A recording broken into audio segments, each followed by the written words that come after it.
Hello students.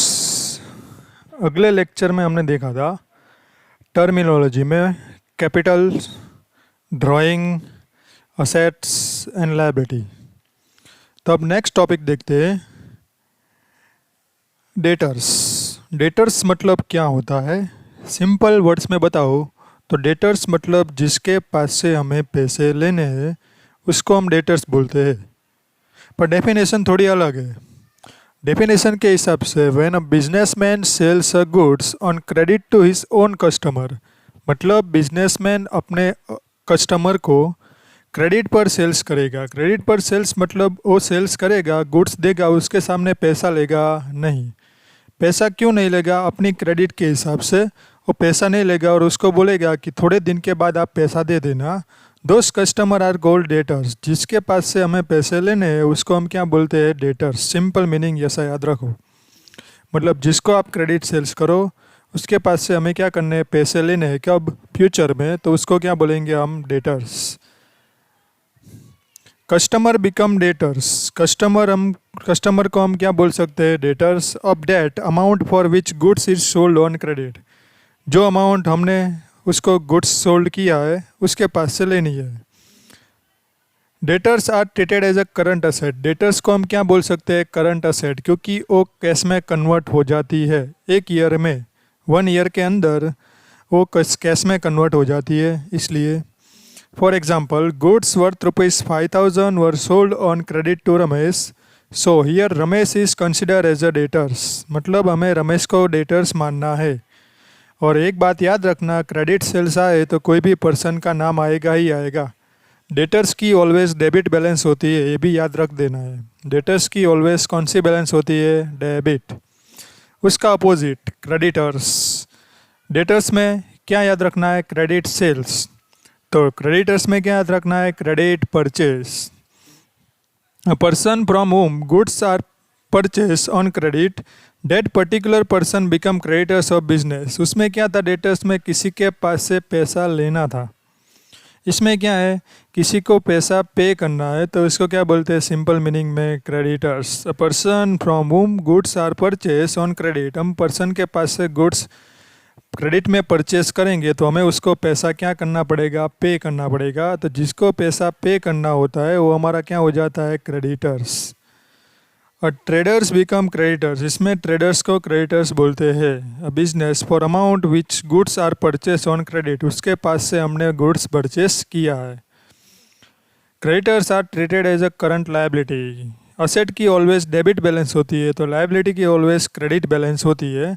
Debtors मतलब हमारी asset है और क्रेडिटर्स मतलब हमारी लायबिलिटी है, पर कौन सी लायबिलिटी है? Current liability. 1 ईयर के अंदर उसके पैसे कैश में कन्वर्ट करके हमें उसको पे कर देना है, तो उसको क्या बोलेंगे? Current liability. For example, goods worth ₹5,000 were purchase from Mahesh on credit, so here Mahesh is consider as a creditors, मतलब महेश को हम क्या बोलेंगे? क्रेडिटर्स। ये 2 वर्ड आपको याद रखने हैं, क्योंकि कोई भी सम करेंगे आगे उसमें 2 वर्ड्स तो आएंगे ही आएंगे, इसलिए डेटर्स और क्रेडिटर्स दोनों याद रखने हैं। नेक्स्ट टॉपिक देखते हैं, बैड डेट। बैड डेट मतलब क्या होता है? सिंपल भाषा में, किसी के पास से पैसा लेना होता है पर वो पैसा पे करता नहीं है, तो हमारे लिए क्या हो गया? बैड डेट, मतलब पैसा देता नहीं है, बुच मार गया। हम बोलते हैं ना किसी ने बुच मार दिया, तो उसको क्या बोलते हैं? Bad debt. देखते हैं, when goods sold on credit, हमने गुड्स सोल्ड किया by the business, person to whom goods sold is debtor from a business, जो पर्सन को हमने सेल किया क्रेडिट पर वो पर्सन हमारे लिए क्या हो गया? डेटर्स, मतलब उसके पास से पैसे हमें लेने हैं। From is the amount of sale is collected, उसके पास से पैसे लेने हैं। Many times the may not be position to pay full amount, मतलब कई बार ऐसी सिचुएशन आ जाती है कि वो फुल अमाउंट पे कर सकता नहीं है, क्योंकि उसकी पोजीशन ऐसी नहीं है, due to the weak financial condition. उसकी कंडीशन फाइनेंशियल कंडीशन एकदम वीक है। If the amount is not collected even after necessary efforts, मतलब हमने सारे एफर्ट्स कर लिए कि इसके पास से पैसे कैसे लेने हैं, वो सब एफर्ट्स कर लिए, पर उसके पास से पैसे आते ही नहीं है। The amount which is not received is known as bad debt, मतलब उसके पास से पैसे आए ही नहीं, तो उसको क्या बोलेंगे? Bad debt. थोड़े पैसे आए, मानो कि एक एग्जांपल लेते हैं, किसी के पास से हमें 5000 लेने हैं, उसके पास से हमें 2000 मिल गए, 3000 नहीं मिले, तो 3000 हमारे लिए बैड डेप हो गया। ये बात याद रखनी है। बैड डेप हमारे लिए लॉस है, एक्सपेंस नहीं है, याद रखना है। यहाँ पर मैंने बोल दिया है bad debt is a not an expense of a business but it is a loss. Bad debt expense नहीं है पर क्या है, लॉस है। ये बात याद रखनी है। मोस्ट टाइम पे बैड डेप। सॉल्वेंट, सॉल्वेंट मतलब क्या होता है? In accounting, person who pay his financial obligation regularly, whose asset are more than the liability, that person is known as a solvent person. अब इसका सिंपल मीनिंग बताता हूँ। मानो कि किसी पर्सन को मुझे 5000 पे करने हैं और मेरी असेट है 10,000, तो मैं उसको 5000 तो पे कर ही पाऊँगा। तो मैं कौन सा पर्सन माना जाऊँगा? Solvent person. मतलब वो रेगुलर जिसको पैसे पे करने उसको पे कर देता है, तो उसको क्या माना जाता है? सॉल्वेंट पर्सन माना जाता है। उसकी असेट लायबिलिटी से कैसी होती है? ज़्यादा होती है। सॉल्वेंट पर्सन मार्केट में कहीं पर भी घूम सकता है किसी भी तरह, पर दूसरा एक पर्सन आता है इंसॉल्वेंट। इंसॉल्वेंट का मतलब क्या होता है? जो अपना पैसा पे नहीं कर पाता। Like a bad debt. Bad debt मतलब जो पर्सन ने हमें पैसे नहीं पे किए, तो वो पर्सन इंसॉल्वेंट माना जाएगा। उसके पास लायबिलिटी ज़्यादा है और असेट कम है। In accounting, person who does not pay his financial obligation regularly, it means he is not in a position to pay this obligation and whose asset less than the liability, that person is known as an insolvent person. मतलब उसकी liability ज़्यादा है। इसका opposite एक example लेते हैं। मुझे पे करने 5000 रुपीज़, पर मेरे पास अभी 3000 ही असेट है, तो मैं कौन सा पर्सन माना जाऊँगा? Insolvent person. आपको लगेगा कि इंसॉल्वेंट पर्सन मतलब क्या? आपने न्यूज़पेपर में आप पढ़ते ही हो कि ये पर्सन यहाँ से भाग गया पैसे लेके, ऐसा करके भाग गया, सबको पैसे पे करने थे पर पे नहीं किए, तो वो पर्सन को हम क्या मानते हैं? इंसॉल्वेंट पर्सन मानते हैं। जो पैसा पे कर पाता नहीं है उसको कौन सा पर्सन मानते हैं? इंसॉल्वेंट। चलो देखते हैं नेक्स्ट वर्ड। नेक्स्ट वर्ड है debit and credit, most important words. There are two important words of accounting, debit and credit. In accounting, two sides are used. The left hand side in accounting is called debit side and the right hand side of accounting is called credit side.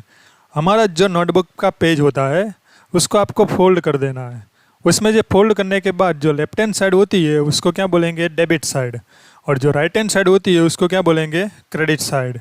Any account to be debited means account treated में as a debit side of accounting. मतलब हम किसी को ऐसा बोल सकते हैं कि डेबिटेड, किसी को हमने डेबिटेड किया, मतलब उसके हमने डेबिट साइड लिखा, ऐसा माना जाता है। और किसी को हमने क्रेडिट किया तो उसकी क्रेडिट साइड लिखा, वैसा माना जाता है। An account to be credited means accounting treatment as credit side of account. मतलब एक तरह का अकाउंट आता है, मैंने नीचे एग्जाम्पल में दिखा दिया है। देखो एक अकाउंट दिया है, 4 कॉलम है, डेबिट रुपीस, क्रेडिट रुपीस। आप स्टेशनरी में जाओगे, वहाँ पर आप जाके बोलोगे कि आपको अकाउंट की बुक चाहिए, तो उसमें बॉक्स वाली बुक आती है, उसमें ऐसे ही अकाउंट दिए होंगे। Debit side left hand side, credit side right hand side. Debit side में जो हम लिखते हैं उसका डेबिट बैलेंस होता है, क्रेडिट साइड में हम जो लिखते हैं उसका क्रेडिट बैलेंस होता है। मानो कि डेबिट साइड में लिखा तो हमने उसको डेबिटेड किया, और क्रेडिट साइड में लिखा तो उसको हमने क्रेडिटेड किया, वैसा माना जाता है। तो आपके 2 वर्ड्स कहीं पर भी जाओगे, मानो कि आपने 11-12 पूरा कर दिया, कॉलेज में जाओगे, फिर कोई मास्टर डिग्री करोगे या कोई प्रोफेशनल कोर्स करोगे, वहाँ पर डेबिट क्रेडिट आने ही वाला है। इसलिए आपको सिंपल याद रखना है, डेबिट मतलब राइट हैंड साइड, डेबिट मतलब left hand side and credit मतलब राइट हैंड साइड। ओके, चलो नेक्स्ट वर्ड देखते हैं। उसके बाद वाला वर्ड है डिस्काउंट। अब देखो डिस्काउंट मतलब क्या होता है। आप कहीं मार्केट में घूमने गए, मार्केट में आपने कुछ परचेस करने गए, लेडीज़ तो ज़्यादातर जाती है, तो वहाँ पर 50% डिस्काउंट लिखा होता है, तो वहाँ पर जाके वो क्या कर देती है? परचेस करने लगती है कि 50% डिस्काउंट मिलने वाला है। मतलब आप जो डिस्काउंट लेते हो उसी वजह से उसको क्या बोलते हैं? सिंपल में डिस्काउंट ही बोलते हैं। वही यहाँ पर हमने पढ़ने वाले हैं कि आप मार्केट में जाते हो, डिस्काउंट लेते हो, वही हमारे यहाँ पढ़ने वाले हैं। उसका मीनिंग क्या होता है? Many times from the total amount of purchase or sale as per the condition certain amount है डिडक्टेड। हम 10%, 20%, 30% अमाउंट डिडक्ट करवाते हैं, तो जो अमाउंट हम डिडक्ट करवाते हैं उसको क्या बोलते हैं? Discount. Net amount is paid, the amount which is deducted from the total amount is known as a discount. जो अमाउंट हम डिडक्ट करवाते हैं उसको हम क्या बोलते हैं? डिस्काउंट। डिस्काउंट के टोटल 2 टाइप्स है। First trade discount, second cash discount. Trade discount किसको बोलते हैं? Trade discount, at the time of sale a business person deducts certain percentage amount from sales price, it is known as a trade discount। जब आप cell करने जाओ, cell करो, तब आप थोड़े से परसेंटेज या अमाउंट आप क्या कर देते हो? डिडक्ट कर देते हो, तो तुरंत डिडक्ट कर देते हो, तो उसको कौन सा डिस्काउंट बोलते हैं? Trade discount. ट्रेड डिस्काउंट को अकाउंट की बुक में रिकॉर्ड करते नहीं है, पर कैलकुलेशन ही करते हैं। कैलकुलेट करते हैं पर रिकॉर्ड करते नहीं है। Trade discount is not recorded in the books में रिकॉर्ड करते नहीं है, ओनली क्या करते हैं? कैलकुलेट।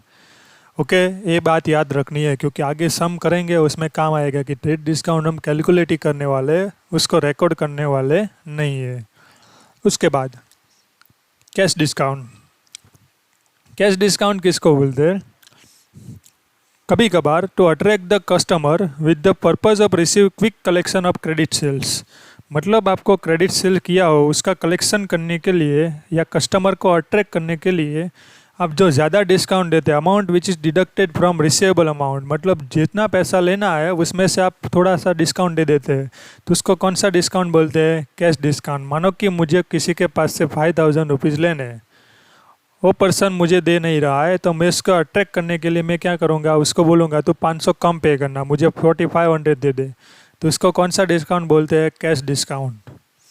कैश डिस्काउंट को रिकॉर्ड भी करते हैं और उसका कैलकुलेशन भी करते हैं, मतलब कैलकुलेट भी करना है और रिकॉर्ड भी करना है। पर एक बात याद रखनी है, after the deduction of trade discount cash discount is determined. मतलब जब आप ट्रेड डिस्काउंट माइनस कर दो उसके बाद आपको कैश डिस्काउंट माइनस करना है, ये बात याद रखनी है। ट्रेड डिस्काउंट के बाद ही कैश डिस्काउंट आएगा, डायरेक्टली कैश डिस्काउंट आएगा नहीं। और दूसरी बात, कैश डिस्काउंट किसके ऊपर आएगा? कैश ट्रांजैक्शन के ऊपर ही आएगा, ट्रेड क्रेडिट ट्रांजैक्शन के ऊपर आएगा नहीं। उसके बाद में डिस्काउंट का ही है डिस्काउंट रिसीव्ड। रिसीव्ड मतलब हमारी इनकम हुई, क्या हुई? इनकम। और रिसीव्ड कब होता है? जब आप सेल्स करते हो तब, या गुड्स परचेज करते हो तब। When a businessman purchase goods and pay less amount, मतलब हमने कोई गुड्स परचेज किया 1000 रुपीज़ का, पर हमने उसको 900 ही पे किए, तो जो 100 है वो हमारे लिए क्या हो गया? डिस्काउंट रिसीव, हमें फ़ायदा हुआ। Amount is which is not paid is called discount received. हमने जो अमाउंट पेड नहीं की है उसको क्या बोलेंगे? Discount received. Discount received is treated as income. Discount received को हम इनकम बोलते हैं। फिर आता है discount receive always credit balance. Discount receive मतलब इनकम, इनकम की ऑलवेज क्रेडिट बैलेंस होती है। 13 number discount allowed. Discount allowed का मतलब when a businessman sales goods and receive less amount, मतलब हमने कुछ सेल्स किया, 500 का सेल्स किया और उसके पास से हमें मिले 440 रुपीज़, तो 60 रुपीज़ हमारे लिए क्या हो गया? Discount allowed. हमारे लिए वो लॉस है। Amount which is not received is called as a discount allowed. जो अमाउंट हमें मिलता नहीं है उसको क्या बोलेंगे? Discount allowed. Discount allowed is treated as expense. Discount allowed हमारे लिए क्या है? एक्सपेंस।